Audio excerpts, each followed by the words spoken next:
এই সিরিয়ালটা দেখলে আমার খুব কান্না পায়। হ্যাঁ, এটা খুব দুঃখের সিরিয়াল।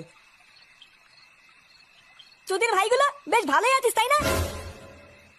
এ কি ফুটো, তুই এখন লেওরা এক হোমোচোদার জন্য আমার ঘুম উড়ে গেছে, আর তোরা এখানে বসে বসে সিরিয়াল দেখছিস? বাড়া, তোর আবার এত রাতে কি হলো? এত খোঁচে আছিস কেন? লেওরা খানকি চেয়ে শালার জন্য আমার বাড়িতে টাকাই দায় হয়ে গেছে। চুদির ভাই হোমোচোদার বাল প্যান্ট খুলে দিচ্ছে, প্যান্টের ভিতরে হাত ঢুকিয়ে নাড়ি দিচ্ছে। বোধহয় এইভাবে কি থাকা যায় নাকি? এই গার মেরেছে ফুটো, তোর শালা যে এইরকম, এ তো আগে জানতাম না। ভোদা জানবে কি করে আমার শালা যে হোমোচোদা সবাইকে বলা যায় নাকি? বেশ ভালোই হলো ফুটো, তোর শালার কাছ থেকে মাঝে মাঝে একটু ফিরি ফিরি হ্যান্ডেল মারিয়ে নেবো।